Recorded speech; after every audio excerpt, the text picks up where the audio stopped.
Hi, folks. This is Rick Doc Walker, the DOC. This is John Kime, and you're listening to the Mess Hall with Rally Captain and Tailgate Ted. What's going on, Rally? How was your Super Bowl weekend, man? Hey, man, it was a great weekend.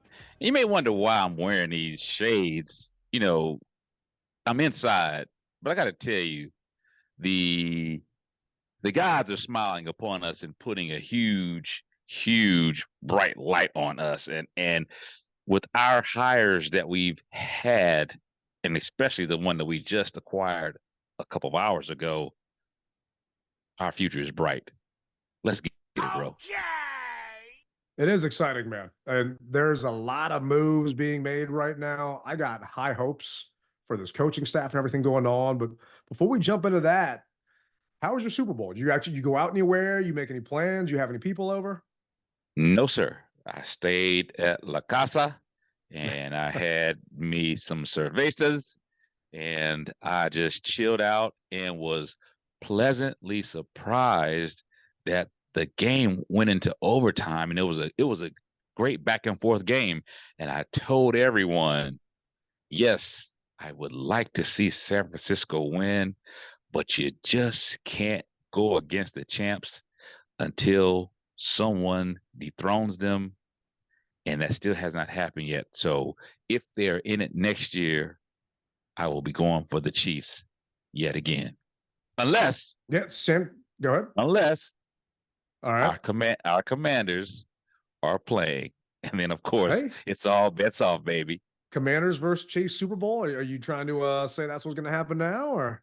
I'm just saying, if it was Commanders versus Chiefs, I'm going with Commanders, and screw what I said a few seconds ago. So right now, looking at the odds for next year's Super Bowl, the 49ers are favorites at plus 500. The Chiefs are second at plus 650. Guess where the Commanders are on that list? Oh, we're at the bottom of the barrel. I already know that. I mean, probably like 100,000, some craziness. So we're not last. The Panthers are last at plus 25,000. The Giants are second to last at 15,000. We are fifth to last at plus 15,000. Actually, we're tied with the Giants, the Patriots, and the Titans. So get your money in now, man. You put down $1, you get to walk away with 15K. I will take that bet any day long. Oh, hell yeah. I'll do that. I'll put $1 down. Why not? You put any dollars down on the Super Bowl? Unfortunately, I did, and I didn't go with the Chiefs winning. I didn't make that bet. The bet that I did was an anytime touchdown score, which was I said Rashee Rice, he's due. He's due. And he was not. So, yeah, he was due for nothing at that point. Yeah. I took him too, man. So I put in 5 bets. Right, Mrs. Tailgate's out of town. I drove her to the airport. She could have had her Uber paid for the airport, but I volunteered to drive her to the airport because I wanted to go to Virginia. Oh, I also wanted to say goodbye to my wife, but I wanted to go to Virginia and put a bet in at the airport because I live downtown. Sure? Are you I can't sure put a about bet that? in at my house. So, I drove to Virginia Sunday morning to go put a bet in at that point. And I'm in the, pick up and drop off lane at the airport. And I got a cop walking up behind me at that point to like tap on the window and say, hey, move. You're not picking anybody up or dropping anybody off. I wanted to tell the cop I got to place a bet right now. I don't know how that would have went, but I just screwed up a little bit and he let me go. What airport were you at? I was at DCA. So out at Reagan. So Reagan still pings Virginia Towers or obviously Reagan's Virginia. I mean, I know that it's Virginia, but a lot of times, sometimes some towers collect DC footage or DC vibes, if you will. So bandwidth. So I was just wondering, because it wouldn't allow you to do it if you're in DC. So, but okay, that's cool. Yeah, luckily it worked out, and I put in a couple of parlays, and I put one just outright on the Chiefs to win, just straight up. That one hit. Yeah. I put one on the Chiefs to win, and the Chiefs to win, and then they were getting points, and I put one on the under. The under was 46.5. The final score was 47. So lost that one. That one would have been nice. Drove me Mm-hmm. insane. Like, all right, we're going to overtime. If Kansas City scores first and gets a touchdown, then we're done. I forgot the Super Bowl rules that they had changed them. And Really? apparently a bunch of the 49ers players didn't know the rules of the Super Bowl. Were you shocked once they explained it that the 49ers decided to take the ball to start off? Well, I'm not gonna say that at this point in time, I have to say that I was a little inebriated, and I can't say that I was shocked or not in shock. I was just enjoying the game, bro. Just having a good time. Watching the Dunkin' Donuts commercials with Ben Affleck and Tom Brady. Yeah, man. I mean, I was having a good time in my own little world. The basement is hooked, so I was down there just enjoying it, man. Just saying, wow, I can't believe that this game is going in overtime. Now, after I sobered up a little bit the next day, I did say interesting because there's no sudden death anymore. The first team who scores a field goal wins. I remember back in the day, that's how it used to be. Yeah, just any points. Yeah. Yep, any points. You get in the field goal range, and then bam, you won the game, or you made the field goal, obviously, and you win the game. Well, they said, nah, you know what? We don't want that. That's so many people complain, and for the longest time, I was one who complained and said, I think that the team's getting robbed. If you're going to let the flip of a coin dictate who's in or who's out or who wins. So no, and I'm glad they went to the college-esque type of rules. So in the playoffs, the first team that scored a touchdown ended up winning at that point with the new rules. But now the team that scored, the other team just gets a chance to rebut. So it was very interesting to me how they did that. And I, like you, definitely had a couple of pops and was enjoying it because this was, believe it or not, this was the first time I've ever been invited to a Super Bowl party. Like, much like my whole barbecue problem, no one invites me to their parties, man. I don't know if it's because my voice scares people off or what the hell it's about, but I've never been invited to Memorial Day or Labor Day because everyone worries about me judging their food. And it's the same thing with the Super Bowl. Nobody wants me to come over because I think they're worried I'm going to critique their food or post a picture about it. And I've said before in the past shows, I'm going to critique you, but not to your face. I'll just say something to the missus about it or something, but I'm not going to, blast you on social media. I just appreciate being invited. And this was the first time I actually got to go to one. And it was actually a lot of fun, man. I can see why people do this stuff every year. Well, gee, bro, I never knew that. I mean, now back in the day, I used to host not tailgate parties, but I used to host Super Bowl parties, and then it just got to be a little too much, and so I just said, you know what, like you, if I get invited, I may go, depending on how far it is from my house, because you know where I live, man. I'm way out, so I'd have to almost get a hotel room or ask to shack up with the person's wife or girlfriend or whoever. And I don't think that would go over too well. So I kind of just said I'll just stay at my place and be able to have my own little cocktails and party. I don't blame him. I mean, it's also a school night. So we were driving back into DC and it's midnight. And you would have thought it was rush hour, right? We're going around 295 down by Nats Park, and it was just packed full of people all coming home from the game. And I'm willing to bet a majority of those people definitely had a couple of pops in them too. And luckily I had a ride, so I had a DD. I didn't have to worry about it, but nice. It was a good time, man. I enjoyed it. Still got some leftovers here. And, I'm thinking that 3 to 5 years, we get a chance to potentially compete for it. And I'm glad that the Chiefs won my pick because I did not want Chase to win a ring. Don't have to worry about it now because he ain't going to be on San Francisco next year when they're favored. Who knows? Maybe he'll go to Kansas City.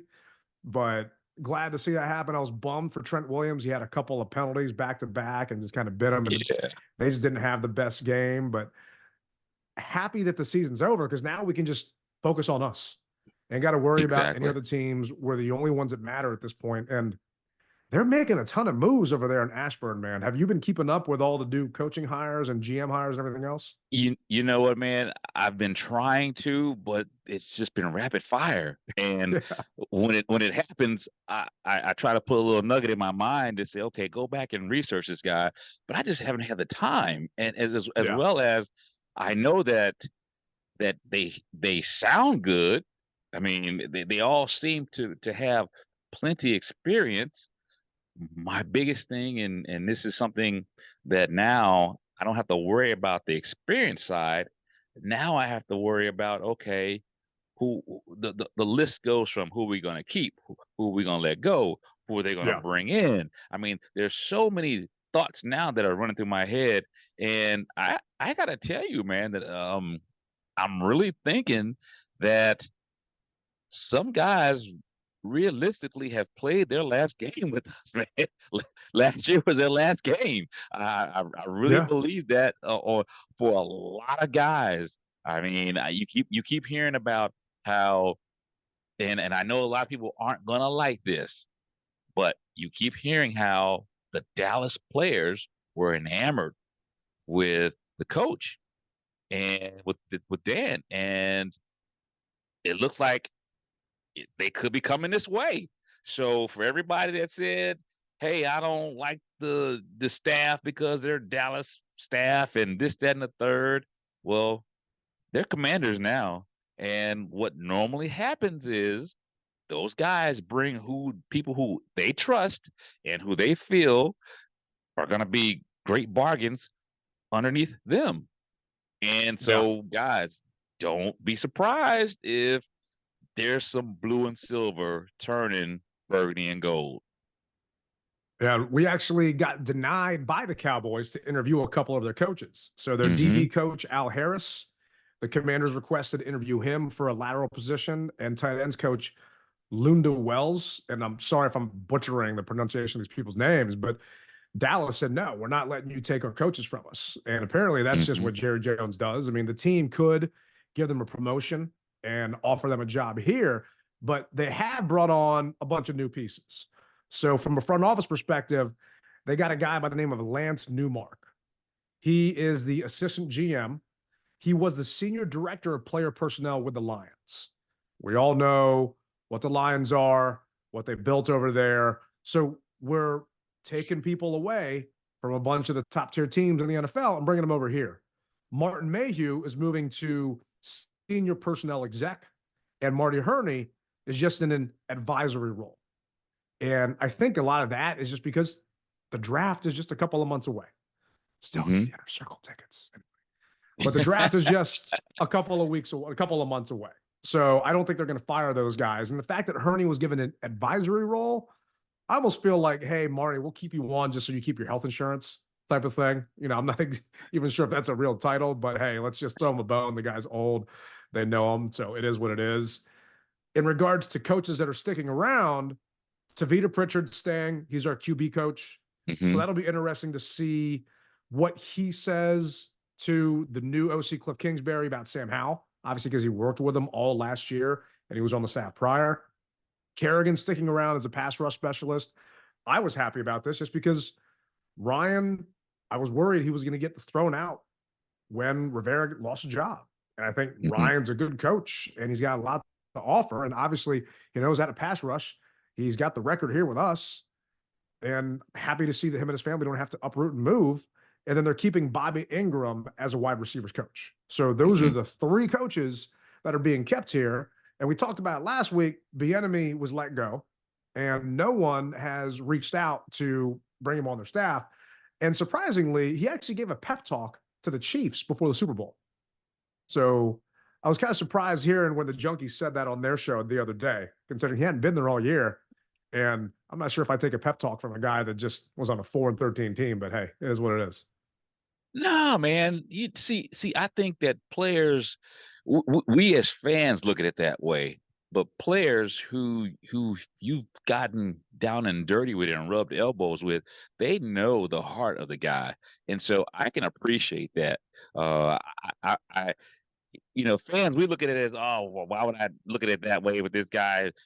You went to a losing team, yeah, but you were with us. You were our brother, and you know that those circles, bro, are very tight. And once you're in that circle, like the inner circle, once you're in that circle, it's very hard to get thrown out of it, even if you do go to another team. Because how many times have we seen guys who have gone to another team, but who play the other team, you're only upset with them for that 3.5 hours. After that, those guys are drinking buddies again. Oh yeah. So yeah, so I look at it as, hey, obviously it worked some shape, form, or fashion.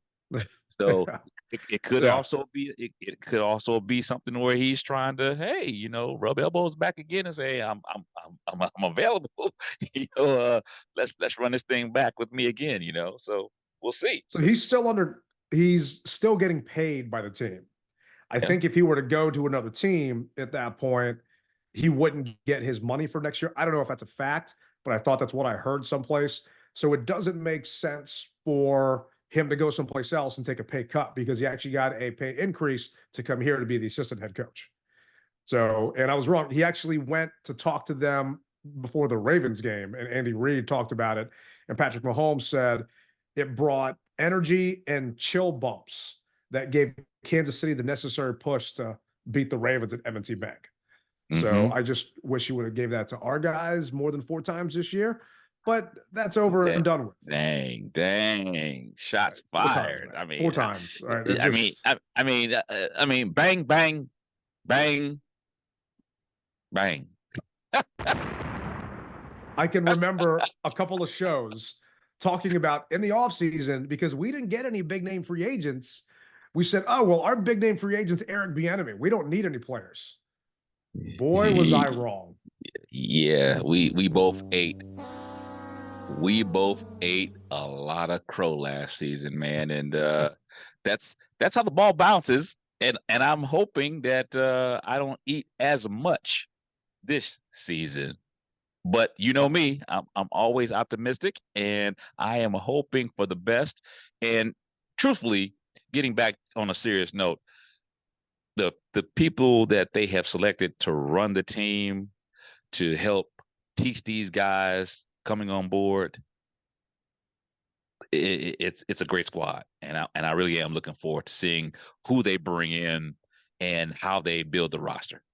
It is. And one thing about Dan Quinn that people rave about is he's liked by a ton of people, just players and coaches. And his staff, everyone talks about the 2013 Redskins at that point and all the people that we had on our staff. I'm sick and tired of seeing that damn graphic of all of these coaches. I mean, we were a 3-13 team.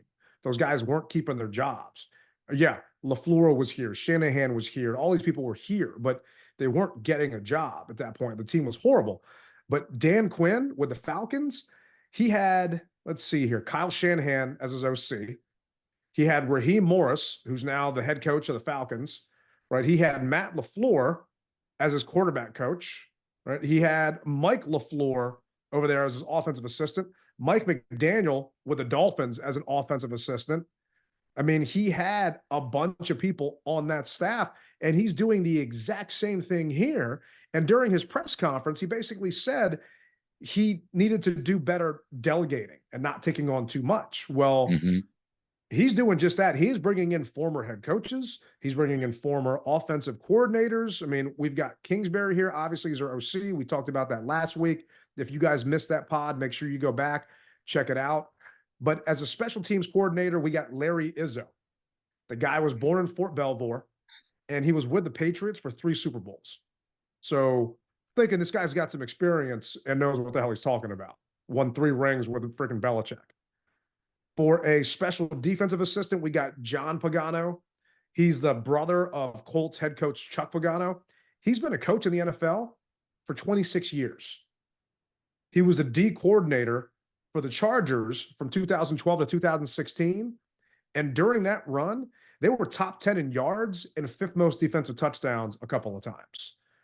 And he's just a defensive assistant, right? I'm not even talking like a main coach. They've got tight end coach David Ra. No idea who the hell that guy is. Not even going to pretend. But they brought in Brian Johnson, the former Eagles offensive coordinator, right? So we're ripping guys from them. This is a guy who I'm sure you'll recognize. Linebacker coach Ken Norton Jr., former Dallas Cowboy player, right? He was a linebacker coach for the Legion of Boom, and he was a defensive coordinator for the Raiders. So just talking about experience, I mean, linebacker is a massive hole and has been a massive hole here since London Fletcher. And I'm hoping Ken Norton can maybe light a fire under Jamin Davis or something, and we bring in someone else here, who knows, a free agent or something, because our linebackers is basically a waste of space on that field. And Ken Norton Jr., man, I remember watching him play against us, and I freaking hated it. Yeah. So they're Well, bringing in. Go ahead. I was gonna say we keep talking about Jamin Davis. I don't see him playing linebacker next year. I see them changing his position to something else. That's just me personally. I could be wrong. I've been wrong before, but I'm willing to go out on a limb and say that they're gonna probably bring in someone else, some other people for linebacker. Well, he's still under contract. So if anything, they don't exercise his 5th-year option, and he's a free agent next year. But I feel he's too undersized. He's 6'3", 234. Right. So what is Micah Parsons' size? See if I can pull that up. Roughly the same. Micah Parsons is 6'3", 245. Yeah, I mean, they're roughly the same.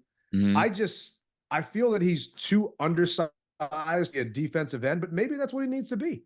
Maybe it's put his hand in the ground and have him just go after the quarterback because he's not able to play. But Parsons primarily is a linebacker for him, but he does rush, and maybe that's what they need to do with Jamin. But I don't know. I'm excited that he's going to get to learn from a guy that's done it before. This guy was a linebacker coach for the Legion of Boom. I mean, you got a nickname, Legion of Boom. You know you got a good defense. You listen to the show, you know who they are. So you think possibly technique over inexperience? Is that you're saying that Ken Norton possibly can come up and train up Jamin Davis to become that linebacker that we all want him to become? Yeah, I definitely think so. Okay. I mean, he's had a chance to do that in his career with better talent. We have had bad coaches here. You know, I'm just not talking about Ron Rivera. Previous regimes, they've just been bad coaches, right? Jay Gruden didn't want to bring in a good defensive coordinator because he was worried they were going to take his job, right? And you're not seeing Dan Quinn do that. We lost Randy Jordan because his contract was up, and now Randy's going to Tennessee and working over there. I mean, we've let talent walk out the door, but now we're bringing talent in that have done this before. They've got Jason Simmons, a defensive passing game coordinator, a guy that played for the Redskins, Daryl Tapp. He's going to be the defensive line coach, and he was the assistant defensive line coach for the 49ers the past 3 seasons. So he's worked with Bosa. He's worked with all those guys and knows what it takes to build a good defensive line. So maybe he can get more out of the guys that we've got on that line right now because he did over there. And Chase actually had, couldn't hurt me to say this, he had a decent first half in the Super Bowl. And it almost looked like he was rushing with integrity and not being selfish for a change. Yeah, it really did. And that's one thing that I will be able to agree with you on that. I said, wow, is this the new Chase? And I think he even recorded a sack. Yeah, he had a sack, and he had granted, I think it was a BS call, but it was an intentional grounding. The ball, he was outside the pocket, and it got back to the line of scrimmage. That was a BS call, but technically, you would give Chase 2 sacks for that. Second half, he disappeared. But, that's Chase. But this guy is the architect of that 49ers defensive line. I mean, we got the assistant defensive line coach and the quality control coach from the Cowboys, Sharif Floyd. They're bringing in a ton of talent. They're bringing in a ton of guys that have done this before. And I'm excited. I have high hopes because these are guys that are established in the league, not guys that were coaching high school football, a year prior. Agreed. And one thing that I'm sure what they're doing right now is once the ink has dried on the paperwork, they are reviewing film of all of last year's games and saying, nope, maybe, nope. Okay, we'll see what we can work with. And we're going to have great talent evaluators. And that's what I want. Great talent evaluators, as well as great guys who know what they're looking for in the college game. So Yeah. you know what you have in the pro game, and you know what they need to do and what they didn't do. And as far as in the college game coming up, hey, this guy looks to be very coachable in this new system because we don't know what system they're going to run yet, do we? They haven't come out and said it, Yeah, and we're recording. It's Wednesday, the 14th. Kingsbury and Witt are set to have a press conference tomorrow at Commanders Park. can't So wait. we're not going to have any clips for that, but we'll have them for next week. And we'll Hmm. go through and, play that for you guys. We like cutting up the clips and kind of being your cliff notes for all these press conferences because that Dan Quinn press conference was over an hour. And I Yeah, know a lot of our listeners probably did not stick around for the entire thing, but let us help you guys kind of weed through some of the BS and find out some of the important stuff. And it is exciting. I am curious to see what type of offense are they going to do. Is it going to be a Kingsbury, air raid offense? Is it going to be an offshoot of that because he's bringing in former offensive coordinators from other teams? Who knows what's going to happen because Dan Quinn's not calling the defensive plays. It's going to be Witt's job. So I am happy that all of this is happening. And coming up with a rundown for the show, there's no scandals, right? It's all just football right now. So we yeah. don't have as much to kind of come at you guys with, but that's also a damn good problem to have. And we also want to hear from you guys based Hmm. upon that with different stuff, because we've got people that have reached out and said, hey, what Commanders free agents do you think we should keep? And what I wanted to do was go down the list. We've got 26 unrestricted free agents coming up next season, right? And this list is just based on their market value, their AAV for next year. So I'll go down, give the names. You say, keep them, kick them with a curb, Oh just boy, based upon how here they we did go. last year. Here we go. Look, guys, don't hate me for this, all right? Don't hate me for this, but we got to do what we got to do. All right. So Curtis Samuel, keep him, kick him with a curb. God dang it. Well, see, I wish I knew what uh Kingsbury's offense was better to be able to say that, but just off the top, I'm going to say that we're going to let him go. Yeah. I agree with you. I think that he's going to be looking for a $12 million or so contract.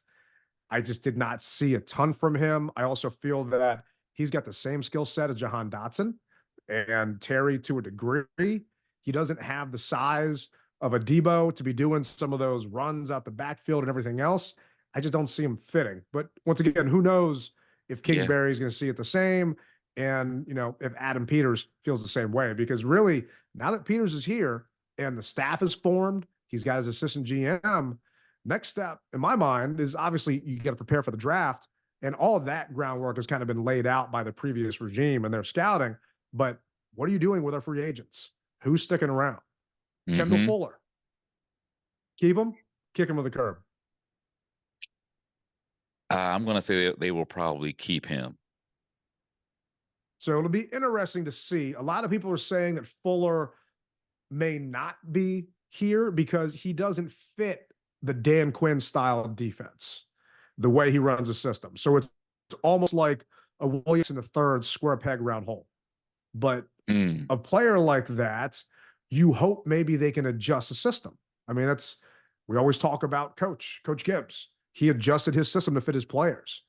He didn't have it, so his players had to fit a system. So we'll see. Or can Kendall get more money on the open market? I don't think he had the best year here. I mean, just going by Pro Football Focus, Kendall Fuller, just grade wise, let's see what they gave him. Not only that, I mean, Kendall's getting kind of long in the tooth. So, in the money that they want to pay him, they may be able to find someone who's younger and faster. Yeah. I mean, when it comes down to the NFL, you know that once you put those years in, they're looking to get rid of you if you slow down a step. So I think that he may have slowed down a little bit. I mean, but his experience makes up for it. But I think he may have slowed down a little bit to where they may be looking at trying to let him go. Yeah, he's a 7-year vet. So they gave him an 83.1 this year. The year prior, he had a 76.6. defensive grade. So the best year he had was in 2017. He got a 90.6, and he took that all the way to Kansas City and Hmm. won a Super Bowl with them. So it'll be interesting to see if they decide to stick around and just have him stay here just because he may not fit the system. But a player of his talent, it's not easy to find another corner. So moving on, we got Jacoby Brissett, Phantom Hammy. Jacoby's a free agent. He was getting $8 million this year. You think he's going to stick around? Because I'm not too sure. I don't think that he's going to stick around. You think they're going to try and offer him a deal, or you think he's just going to say, go to the highest bidder and bounce? I think that depending on what happens in this quarterback room for this draft, that's going to dictate what they do with him. Yeah. I mean, they've got to have, if they do take a rookie quarterback, we got to have a vet. We can't just have Sam Howell, who's wet behind the ears, and another one of these rookies coming in here that has no idea what the hell they're doing. So it'll be just intriguing to me to see what they do. And is it going to be a Jacoby? A lot of people's like, oh, Kirk Cousins is a free agent. Kirk ain't coming here. That's not happening. We'll see. The thing is, Ted, once again, I am not very familiar with this Kingsbury, what his offensive scheme is. Yeah. So if by chance Brissett or Brisket, as you like to call him, if Brisket runs a better Kingsbury offense, then they'll keep him.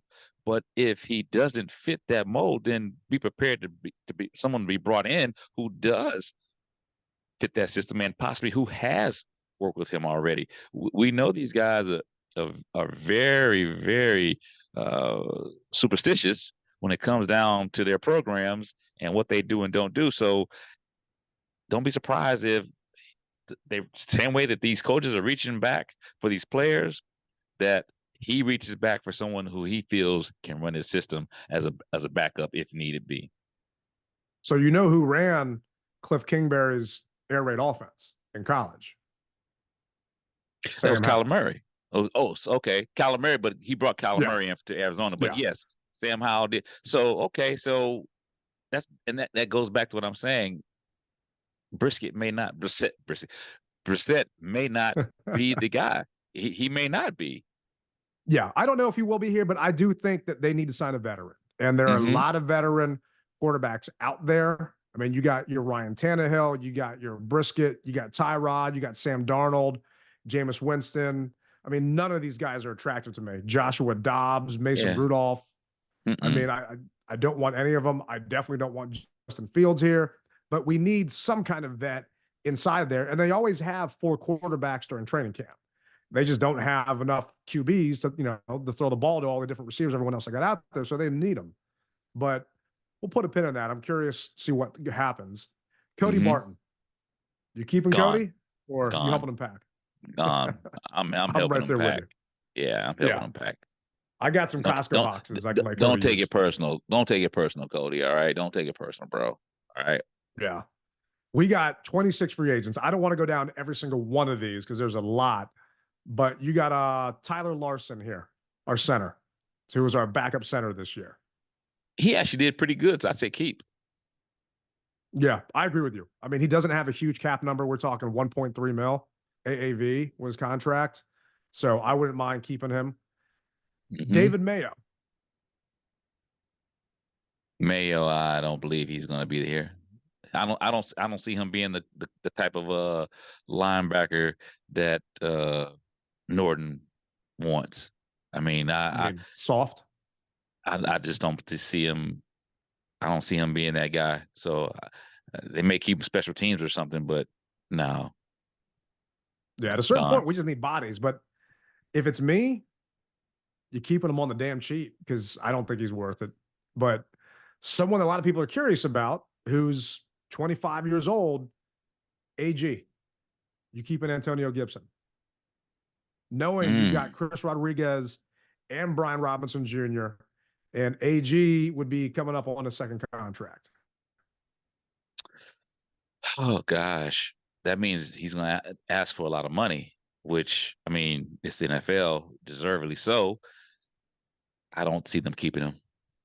running backs don't get a ton of money anymore, I feel, on their second contracts, just because there's that whole stigma of they've got too much wear on their tires. But he wasn't even really a running back here, right? I mean, B-Rob's our primary back. AG, wide receiver / running back that was really a wide receiver to start off with. I don't know if we spend the money to try and keep him here if someone can give him a Yeah. better deal. Because I mean, Rodriguez did well when he got in. He just got knocked out that Jets game when we were out there, and unfortunately, it just didn't pan out well for him. So I'm Well, good with him leaving. once again, those guys are looking at the tape and they're going to figure out who they want, who they want to be married to. And sometimes these second relationships just don't work.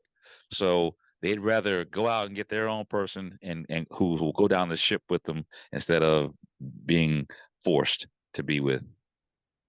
Yeah, and they also didn't draft him.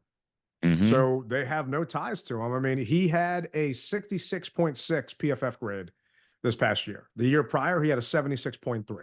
So it's a new offense. We all know that BME didn't want to run the ball for whatever reason, even though he was a running back. But, you know, it is what it is. But I don't see him sticking around. But we've also got Joey Sly. Joey's an unrestricted free agent. You're keeping Joey here, you kick him to the curb. Let's just say that there will be a healthy kicking competition. I'm right there with you, man.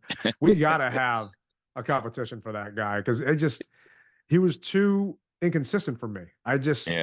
He stressed me out. I mean, the guy could kick my ass all day, every day, but I need him to kick a ball through the freaking uprights. And I don't want to have to take a deep breath and say a prayer every time he's lining up. Yeah, he was definitely a buff dude. I should say was. He definitely is a buff dude. Speaking of the past, he is a buff dude. And like you said, don't in an alleyway. Look out! I might have to try to shoot the kid myself. I wouldn't be. I wouldn't be able to doggone fight him fist up. But I mean, like you said, there's just so much uncertainty, and for once, the uncertainty is going out the window. I believe with this squad. With this new regime, there won't be any uncertainty, and it goes back to what I'm saying, and I'm going to continue to say it. Those guys are going over every inch of film right now to determine who they are going to be married to, and as you said, they got no ties, so hey, they're going to be plucking people, man. I mean, he was 32 or 35 from extra points. It's a PAT. It's an extra point. Right. I mean, and he has never actually hit 100% of his extra points. And I get it. They've moved it farther back, so it's not as easy. But he was this year 19 to 24. So less than 80% of his field goals he made this year. And I just feel that's an issue. From 40 to 49, he was 7 to 9. From 50 plus, he was 3 for 5. For some reason, he's just money from 30 to 39. He was 7 for 7, 100%. But I need consistency there. And maybe it's because FedEx Field sucks and people don't like to kick there and it's well documented. I don't know. I'd love to see a split on how many of these misses were at FedEx versus on the road and vice versa. But we got to have a healthy kicking competition because I am not confident in Joey actually doing it. And they brought in other guys this past year at training camp. And I remember watching the other guys, but was it really a competition? I mean, he also had a horrible long snapper with Cheeseman. You know, they cut the cheese, and we'll see who they bring in next year. They did cut the cheese. It stunk too, bro. It stunk. I feel bad because you remember meeting his family on the sideline in Atlanta? Yep. They were so nice, man. They were so friendly, so going to come hang out at a tailgate, and then the kid's gone. So, well, I have met plenty of family members of players on the sideline, and they're all gone that I've met. Basically, I mean, the nicest lady in the world was Eric Bieniemy's mom. I met her, and we chopped it up for a good minute. She's a very nice lady, but I'm sorry, Mr. Bieniemy, may not be with us. So So are you the kiss of death? Is that what you're telling? Are you the Grim wait a Reaper? minute. Wait a minute. See, now you're gonna revoke the field pass gods from allowing me to get a field pass here and there. So don't say that, bro. I'm nothing like that. So All right. I don't know, man. I just said you met a bunch of them and they're not here anymore. So I just common denominator. That's all. watch out, bro. We're gonna have to edit this out. Hey, if they're listening, well, Riley needs a permanent field pass. I just want an inter. We both need one for the draft, but okay, I'm gonna leave that. All right. Way too many people to keep going, but last one to me that's important on fans' minds, Cam Curl. What are you doing? I say that we are going to keep Cam. I feel as though the cat from Dallas is going to put Curl in a great situation, and Curl's a thumper. And at this point in the league, where they're I don't want to say that word, but when they're making guys softer, if you will, Cam still will lay the wood, and so I say they keep him. Yeah, I'm hoping they keep him. I'm just concerned that they waited so long to do something about it and that they might not be able to afford to keep Cam. I mean, we have 90 million in cap space. So afford to keep Cam is relative. I'm just concerned that they may not want to pay what he thinks or what his dad thinks he's worth, right? Looking at his PFF grade over the past 4 years, 68.4 2020 when he got drafted, 69.4 in 21, 22, and 82.9. This year, his worst year ever, 66.6. And I'm sure a bunch of that is losing his teammate beside him through the year and a bunch of injuries in the secondary and the fact that we had a high school guy coaching the defensive backs and just a lot to it. But that's a huge drop off from last year. And It is. Is he expecting to still get paid on that 83 grade? Or realistically, if you add and average all of his numbers out, what's he looking to get paid on? And that's what worries me, that he might be too stubborn and we waited too long. Bye-bye Cam. Yeah, once again, they're not married to him, so I'm sure they'll throw it out there, and if he decides to catch it or not. What we don't really know is what his value is outside of the DMV. Yeah. That's the biggest thing. If we knew that teams were knocking down the door to get him at XYZ price, then we'd have something to look at. But I don't know outside of the DMV realistically what a team would offer him. Like you said, he didn't have a really good year this year, but you know as well as I do that the job of your agent is to be your mouthpiece, and they can talk a lot better than these players can, and some team just may pick him up for the amount that he's actually looking for. Yeah, I mean, it's going to potentially get into a bidding war to try and keep him. And I'm looking here at the top 100 defensive players, and I'm not seeing Cam anywhere on this list. So it'll be interesting to see what they value him at. And part of me is concerned because you've got Martin Mayhew advising you because he looked at all the tape. I'm just hoping that Lance Newmark and Adam Peters, the new guys coming in, look at this with a fresh set of eyes and try and evaluate what best fits the coaching system that we have in place. Because Mayhew and Hurney, they did not draft well. They did not bring in good free agents. And also part of that's Ron. But they don't know the system. So they're grading basically without having the answer key because the coaches weren't set in place. The OCs weren't set in place, right? So what you're grading them on? What if they were receiving good grades in system X? Now it's system Y and their talents don't translate.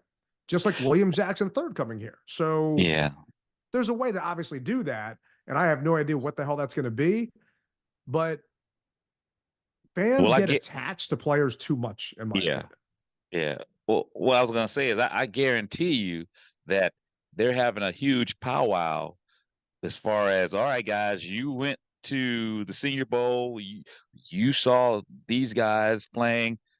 Give me your thoughts. Let me bombard us with the players that you think will fit well with us. And I honestly believe that they're having a huge powwow, and they're gonna say, "You thought that guy was gonna? No, next." Seriously, that's what I believe. I honestly I can see them saying, "Wait a minute, who this? No, this guy. Look at him. Look at how he's doing this. Nope, he's not doing what we want him to do in this system. So no, he doesn't translate. Next, okay, possibly we'll look at it. That's what I see. Versus, I think that last year it was a situation where they picked him and they said, okay, sure thing. There was nothing to bounce back, if you Yeah, no will. checks and balances. Yeah. Well, now it looks as if you've got at least three people before your your so-called pick that you pick is in. You've got three heads to go past to say, no, I don't like it. You know what I mean? I honestly feel Yeah. that way, that there's, like you said, checks and balances. There are going to be a lot of scrutiny with these young guys because these guys, they came here for a reason, not just to take a job. See, before, people came to Washington because it was a job. These guys Well, they came get here to paid. win. Yeah, and that's what I'm Yeah. saying. They came here to get paid. These guys are coming here to throw up the dub, bro. To throw up the dub and win. And they aren't settling. Now, what I've been telling people is slow down a little bit. You know, it's a first year scheme. We may take our bumps and bruises this first year, but we will be able to see what the future looks like with those pieces that they're building. I mean, that's the captain's realistic view of things. I'm not saying Super Bowl this year, but what I am saying is you're going to see a maturation of what we saw from the Detroits, from Frisco when they were building, from Kansas City when they were building. And remember, all these teams weren't always good.